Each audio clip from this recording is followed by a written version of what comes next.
हर साल जियां हिन भेरे भी समाजी तंजीम स्टेप फाउंडेशन पारां इज्तमाही शादीअ जी हिकु पुरवकार तकरीब थी। रोड़ीअ जे हिकु शादी हाल में मुनक़िद थियल इज्तमाही शादियुनि वारी तकरीब में सखर ज़िले जे मुख़्तलिफ़ इलाक़नि सां ताल्लुक़ रखंदड़ 50 जोड़नि जूं शादियूं करायूं वयूं। हिन भेरे इज्तमाही शादियुनि वारी तकरीब में 3 हिंदू जोड़ा भी शादीअ जे बंधणनि में ॿधिजी विया।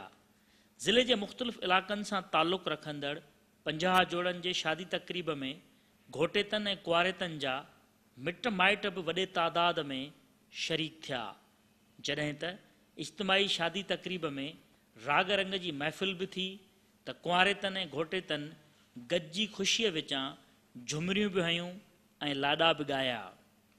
तकरीब जे मुख्य मेहमाननि मोहम्मद अली शेख, दीदार जतोई, अब्दुल गनी खोसो ख़ास तौर शिरकत कई, जॾहिं त स्टेप फाउंडेशन जी चेयरपर्सन शाइस्ता खोसो इज्तमाही शादियुनि जी तकरीब बाबति ॿुधाईंदे चयो त स्टेप फाउंडेशन जी तरफ़ां असां इवेंट ऑर्गेनाइज़ कयो आहे। उनजी मां पाण चेयरपर्सन आहियां स्टेप फाउंडेशन जी।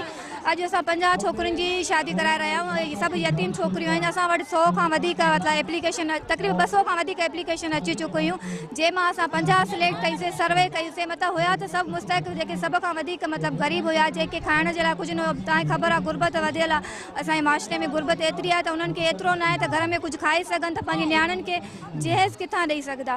त असां मतिलबु हिन सर्वे खां पोइ असां मतिलबु 50 छोकिरियूं सिलेक्ट कयूंसीं, जेके हिते असां अॼु उन्हनि जो निकाह कराए रहिया आहियूं। उन में 3 नॉन मुस्लिम आहिनि। हिननि खे असां पूरो जहेज़ ॾेई रहिया आहियूं। जेके बि ज़रूरत जूं शयूं हुयूं, जेके पीमा चाहींदा आहिनि त असां पंहिंजी नियाणियुनि खे ॾियूं, उहे तक़रीबन असां हिननि खे सभु शयूं ॾेयूं आहिनि। ऐं हिननि खे ख़ुशि ॾिसी करे असांखे अॼु तमामु घणी ख़ुशी थी रही आहे। असां हिननि जी ख़ुशी अॼु बयानु नथा करे सघूं। पहिरियां असां वटि सभु एप्लीकेशन आयूं, जेके मतिलबु कंहिंजूं जेके मदर्स असां वटि एप्लीकेशन खणी आयूं। पोइ मतिलबु उन खां पोइ असां सर्वे कई, तक़रीबन सखर डिस्ट्रिक्ट जूं। इज्तमाही शादियुनि वारी हिन तकरीब में मौजूद घोट तोड़े कुंवार तमामु घणो ख़ुशि नज़र आया। शादीअ जी तकरीब जे ख़र्च तोड़े कुंवार खे सिंगारण खां ॾाज ॾियण ताईं जो बंदोबस्त स्टेप फाउंडेशन पारां कयो वियो हो। असांजी शादी थी आहे हिते, असां पीउ मां शादी न पियो कराए, हिन मदद कई, असांजी शादी कराई आहे। असांखे ॾाज बि ॾिनो अथऊं, न हुया न असां वटि, गुरबत हुई न हुया असां वटि। साईं शादी न कराई आहे, असांजी महिरबानी उन्हनि सां उन शादी कराई आहे असांजी। उन्हनि शादी में असांखे ॾिनो अथऊं, सामान ॾिनो अथऊं, इलमाणी ॾिनो अथऊं, सेव बि ॾिनो अथऊं। ॾाढो ख़ुशि आहियां मां, इलाही ख़ुशि आहियां तमामु। VIP शादी थी आहे, मैडम शास्ता जी वॾी वॾी महिरबानी आहे असां सां, जंहिं असांखे हिते पिंडाल में घुरायो आहे। 50 घोट शामिल आहे। ॿियो असांखे हिते ॾाज बि ॾिनो वियो आहे ग़रीब माण्हुनि खे, वॾी वॾी हुनजी महिरबानी थी आहे। जी असां ग़रीब ख़ानदान मां असांजी मैडम शास्ता खोसो शादी कराई आहे। असां तमामु शुक्रगुज़ार आहियूं हुनजा, जंहिं 50 दूल्हा घुराया आहिनि, हुननि जी शादी कराई त हुननि खे सामान ॾिनो अथई। तमामु ग़रीब माण्हू आहिनि जेके शादीअ खां परेशान लॻा पिया आहिनि। मैडम शास्ता खोसो जे हूंदे हाणे लॻे थो ग़रीबनि जी शादी नामुमकिन न आहे, बल्कि मुमकिन थी वई आहे। तमामु महिरबानी आहे मैडम शास्ता खोसो जी, असां ॾाढा शुक्रगुज़ार आहियूं हुनजा। तमामु बहितरीन फंक्शन कयो अथऊं, असां ॾाढो ख़ुशि आहियूं। मेरा नाम इस्लाम है। बाजी शास्ता सब कुछ दिए हैं जो हम कभी भी नहीं सोच रहे। हम गरीब हैं, अबू अम्मी भी गरीब है, वो कभी भी नहीं सोचे थे जो मेरी बेटी ये के हाल शादी पे हैं, इस हाल पे हैं। अभी हम कभी भी नहीं सोचे। बहुत बाजी शास्ता शाबाश हैं, लख एहसान है, सब कुछ दिए जय, सब कुछ है। सोफा है, पलंग है और शोपीस है, सब कुछ है। बहुत खुश हूँ।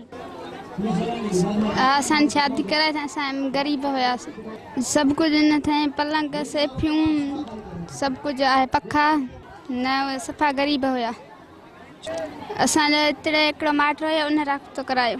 कराए सघे, ग़रीब हुया, मदद ई न करनि पिया। बाजी शास्ता करायो आहे, हर शइ ॾिनो अथई। शोकेस आहे, पलंग आहे, सेफ आहे, सामान ऐं लटा ने, घोट बि ॻोल्हे ॾिनो अथनि। इज्तमाही शादियुनि वारी तकरीब में मौजूद घोट ऐं कुंवार जिते पंहिंजे नई सफ़र जी शुरूआति करण ते तमामु घणो ख़ुशि हुआ, उते संदन मिट माइट बि बेहद ख़ुशि नज़र आया। भी कुआरियूं घोट जेके बि आहिनि सभु ग़रीब आहिनि, ठीकु आहे।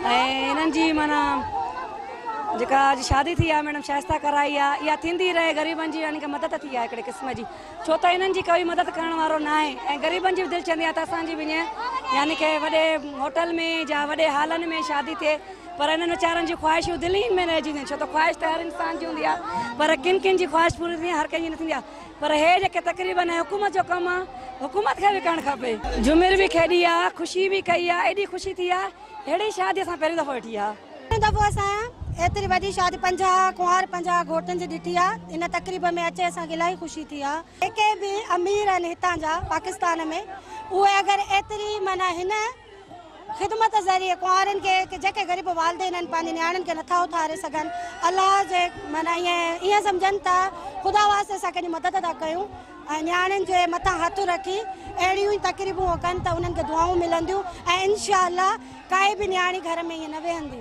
थोरो थोरो असां बि इंजॉय कयो आहे मिड़ई हिते ॾिसो था पिया केतिरी माशाअल्लाह तक़रीब भली थी आहे ऐं इनशा अल्लाह अॻिते बि ईअं थींदियूं रहंदियूं मैं अपनी बहन की शादी करवा रही हूँ मैडम शाइस्ता बहुत अच्छी है गरीब आवाम की बहुत मदद करती है पहले मैडम शाइस्ता 25 लड़कियों की शादी करवाती थी अब 70 लड़कियों की शादी है अफोर्ड नहीं कर सकते थे अब इतनी आमदनी नहीं है बच्चों का गुजारा बहुत मुश्किल से होता है मुझे किसी ने बताया था मैडम शाइस्ता छाकाणि त महांगाईअ वारे हिन दौर में शादीअ जे ख़र्च जा बार संदन कुलनि मथां लथल हुआ।